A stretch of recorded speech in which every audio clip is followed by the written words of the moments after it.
Pues me he equivocado de producto y vamos, que la he liado parda, ¿sabes? Pedir perdón a la comunidad de vecinos por los trastornos que he causado y ya está. El mes pasado, en este canal hice una crítica al vídeo ¿Por qué nos gusta la música?, publicado hace 6 años por C de Ciencia y Jaime Altozano, donde en él expresaban cómo nuestras habilidades rítmicas tuvieron que haber surgido debido a la selección sexual. O dicho de otro modo, que surgieron para ligar. Si la hipótesis de la selección sexual en la precisión del ritmo es cierta, eso quiere decir que la selección natural nos ha presionado para adaptarnos a ser capaces de llevar el ritmo en rituales de cortejo, o sea, bailar para ligar.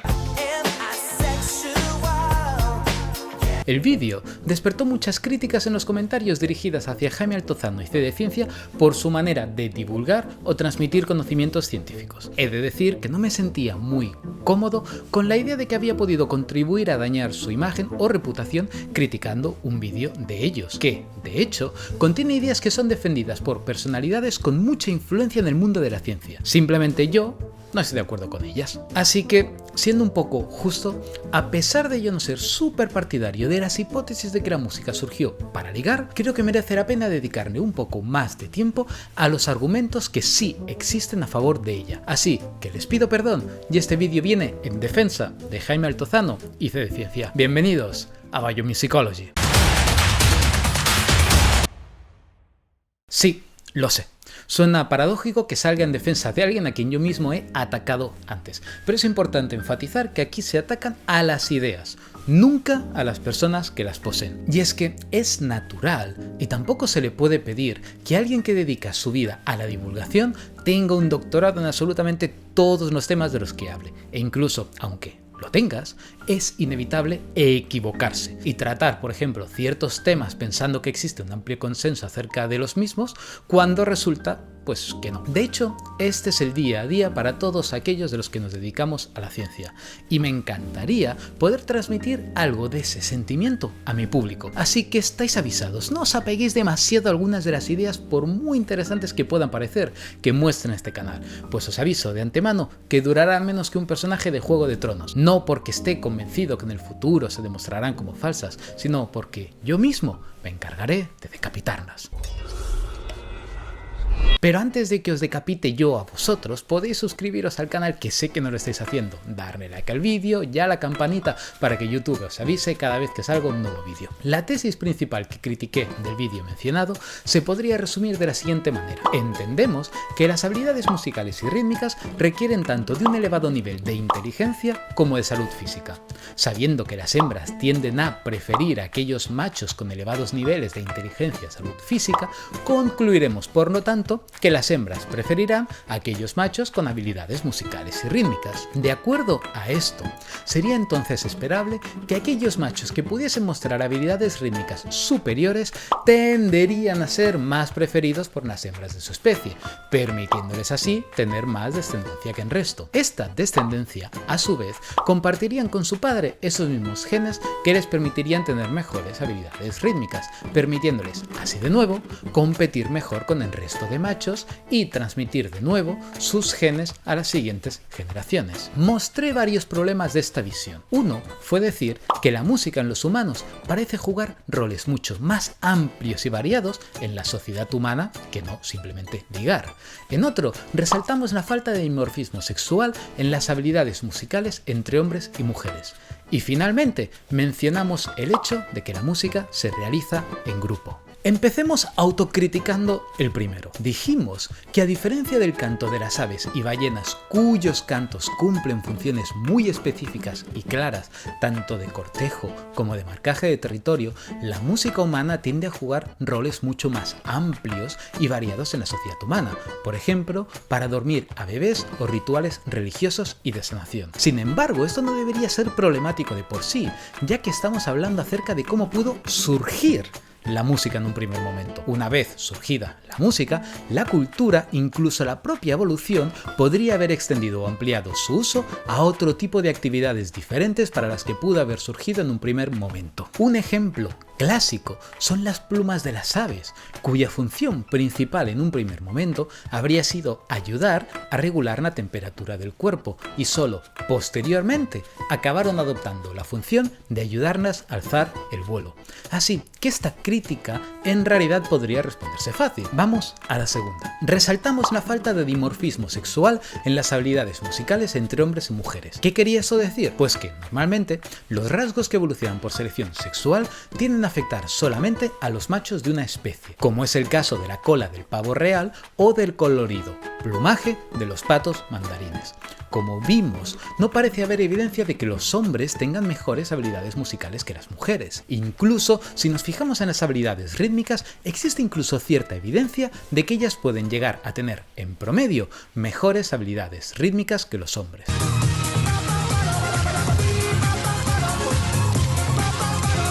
Al menos en determinados contextos culturales. ¿Cuál es una posible contrarréplica que se le podría dar a este argumento? Pues que no siempre tiene por qué ser así. Por un lado, sabemos que normalmente la selección sexual tiende a afectar solamente a los machos de una especie, ya que son las hembras quienes eligen. Es decir, son ellas las que realizan la selección. Pero, ¿y por qué debería ser así? Pues porque, como explicamos en anteriores vídeos de este canal, las hembras son las que suelen cargar con los llamados costes de reproducción, así como con todos los riesgos que los mismos implican para su salud. Eso significa que si la hembra quiere asegurarse de que su descendencia sea lo suficientemente sana como para permitir que sus genes perduren, ella tiene que priorizar la calidad de los machos con los que decide aparearse, mientras que los machos van a priorizar la cantidad.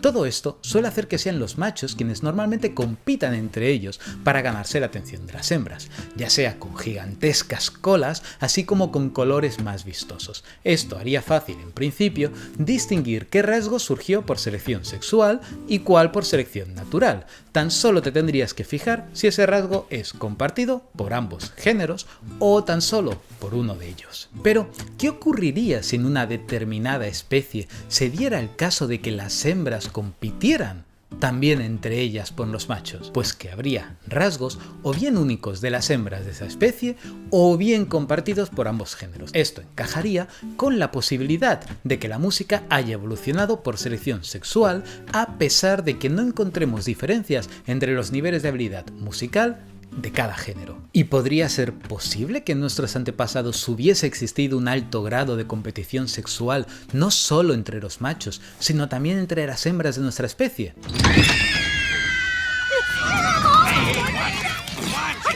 Pues así lo parecen indicar algunos rasgos de la anatomía femenina.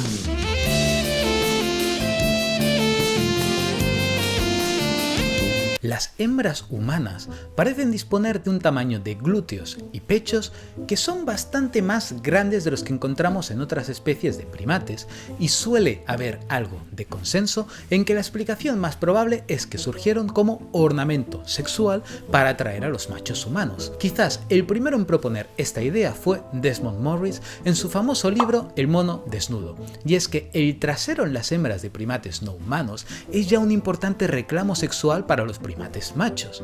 ¿Y por qué?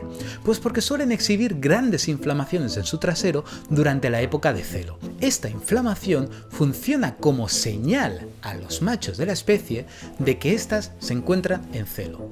Las hembras de nuestra especie no tienen un periodo de celo al año y por tanto carece de sentido señalizar la predisposición al apareamiento mediante inflamaciones en periodos concretos. Se especula que esto habría provocado que aquellas hembras con traseros más grandes lograrían mayor éxito reproductivo al evocar en los machos las inflaciones propias del celo.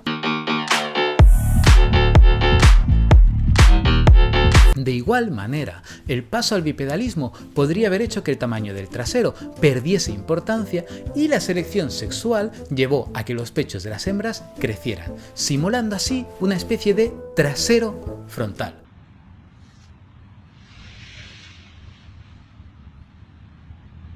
Para Morris, este tipo de anatomía, diferente a la que encontramos en otras especies de primates con un pezón más alargado, podría ir incluso en detrimento de los propios bebés humanos, los cuales, a veces, debido a una posición ligeramente inadecuada de la cabeza contra el pecho, este podría llegar a impedirles la respiración. Esto, para Morris, demostraría una baja funcionalidad del pecho femenino a la hora de amamantar. Todo esto demostraría que las hembras humanas tuvieron también que competir entre ellas para atraer a los machos. Y la música bien hubiera podido ser también una de las estrategias utilizadas, siendo este el motivo por el que no encontramos diferencias de habilidades musicales entre hombres y mujeres en la actualidad. En el caso de los hombres, algunos de los rasgos que seguramente pudieron haber evolucionado por selección sexual, por el claro dimorfismo que presentan, serían, por ejemplo, la barba, así como ser más altos y fuertes.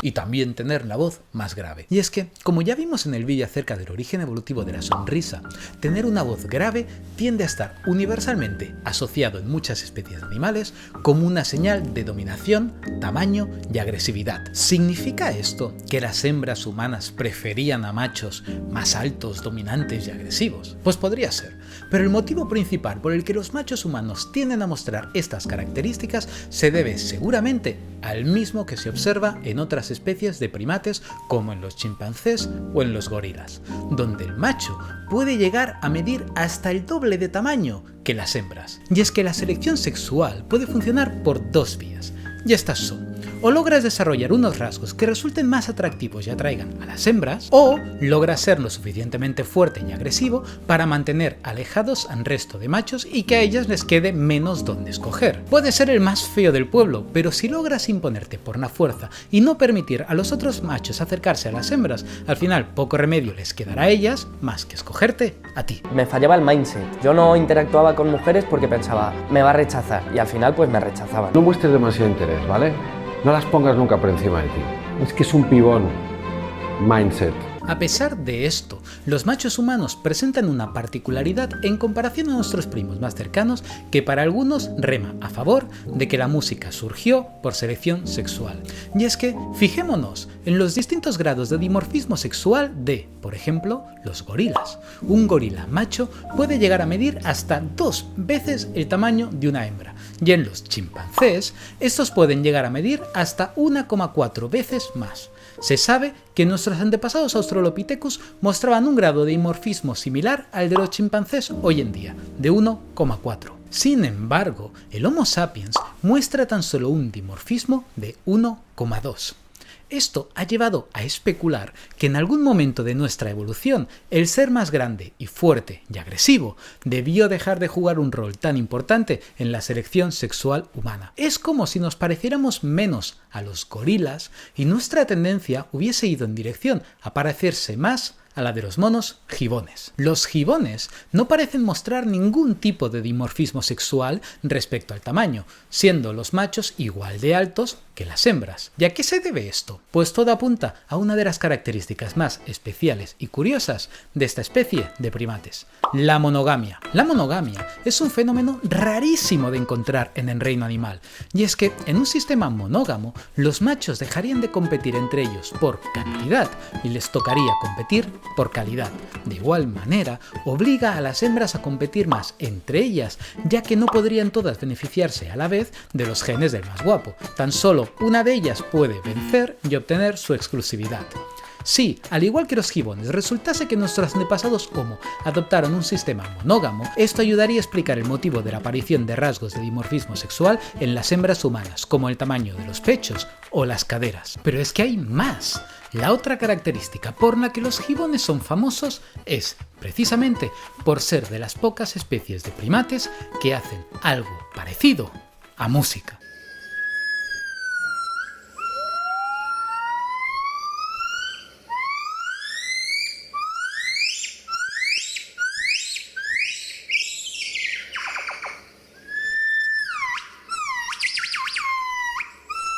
La contemplación del canto de los monos gibones, una especie mucho más emparentada a los humanos que otras como las aves, fue de hecho una de las mayores inspiraciones para Darwin de que la música tenía que haber surgido por selección sexual. Y además, tanto machos como hembras cantan. Si se demostrase que el motivo de estos cantos sirve para atraer pareja, esto tiraría definitivamente a la basura la crítica de la falta de dimorfismo sexual y reforzaría la tesis de un origen de la música basado en la selección sexual. Por último, la última objeción que presentamos fue la de que la música tradicionalmente tiende a hacerse en grupo. Fijaos cómo he enfatizado esta vez el tradicionalmente, que ya vinisteis muchos a los comentarios en el último vídeo a decirme, oye, pero que no, que la música se hace tanto más en solitario con grupo. Sed conscientes que tenemos que meternos en la cabeza de nuestros antepasados Homo, y para ello puede ayudar a estudiar y aprender a través de la etnomusicología cómo realizan música las sociedades tradicionales, y lo que tendemos a encontrar es que la música suele tener como base no la competición, sino más la cooperación y la coordinación de sus participantes. Pero es que incluso esto podría caber dentro de la hipótesis de la selección sexual, en lo que respectaría a las habilidades rítmicas, que no olvidemos eran el punto de C de Ciencia y Jaime Altozano, ocurre algo fascinante. Conductas de animales sincronizándose, como podría ser el ejemplo de una danza, resulta ser algo extremadamente raro de encontrar en la naturaleza. Y lo más interesante es que de las pocas veces que se han encontrado comportamientos similares, la selección sexual parece estar detrás de ella. Estamos hablando de las luciérnagas, cuyas luces se sincronizan y parpadean a la vez en la noche, el croar sincronizado de las ranas, o los cangrejos violinistas, los cuales agitan sus pinzas sincronizadamente con el resto de machos. Todos ellos con el objetivo común de atraer a las hembras. Pero, ¿y eso cómo es posible? ¿Por qué los machos de una especie cooperarían entre ellos para atraer a hembras? ¿No sería más normal que compitiesen? Pues toda la evidencia parece señalar que el motivo principal por el que los machos de una especie se sincronizan entre ellos para atraer a las hembras es porque gracias a ello logran amplificar la señal. Al amplificar la señal, esta se vuelve más perceptible para las hembras, logrando así atraer a más cantidad de ellas al grupo. A mí siempre me ha gustado comparar este fenómeno con el de algunas discotecas en España que ofrecían entrada gratis a las mujeres. El motivo por el que las mujeres podían entrar gratis a la discoteca es debido a que muchos hombres prefieren asumir un coste extra con el pago de su entrada a cambio de encontrarse en un ambiente en el que haya más mujeres.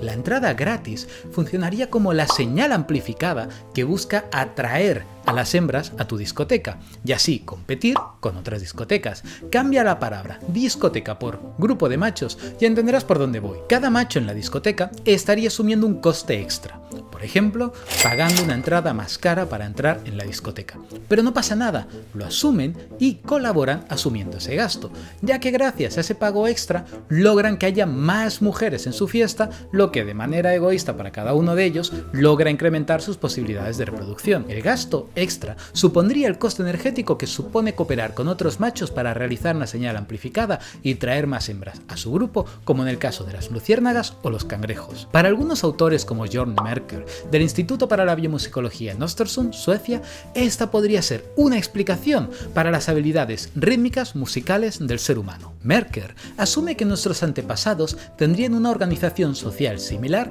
a la que tienen los chimpancés hoy en día. Las hembras chimpancés abandonan el grupo en el que nacieron y se juntan a otro para los propósitos de apareamiento y crianza de las crías.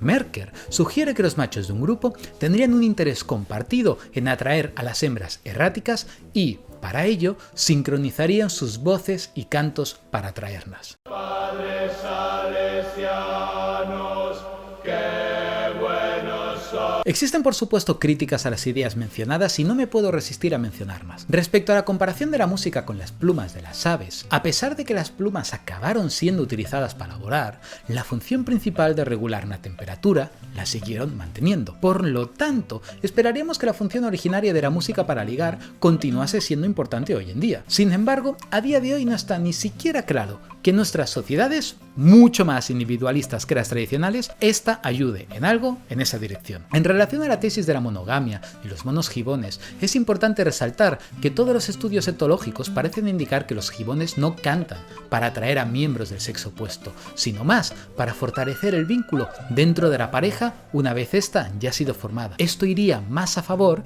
de las hipótesis del vínculo social para explicar los orígenes de la música, que exploraremos en futuros vídeos. En relación a la hipótesis de Merker de la coordinación entre machos para la amplificación de señales para atraer hembras al grupo, existen también serios problemas. De acuerdo al arqueólogo Steven Mithen, sabemos que nuestros antepasados homínidos de la sabana africana eran carroñeros, alimentándose de los restos de carne que dejaban otros depredadores, y vivían bajo el constante riesgo de convertirse ellos mismos en presas de animales carnívoros. La idea de que nuestros antepasados se pusiesen a cantar de manera sincronizada para atraer a hembras divagantes parece muy poco probable, dado que lo más seguro es que en vez de hembras atrajeran depredadores. Menos probable todavía es al tener en cuenta el paisaje abierto que habitaban, dado que limitaría aún más su habilidad de escapar de los depredadores subiéndose a los árboles. De hecho, la estrategia más inteligente para nuestros antepasados en esas condiciones sería cerrar la boca, mantenerse calladito y no llamar demasiado la atención. Pero es que, a pesar de todos los problemas mencionados a las hipótesis planteadas y sus algunas incompatibilidades entre ellas,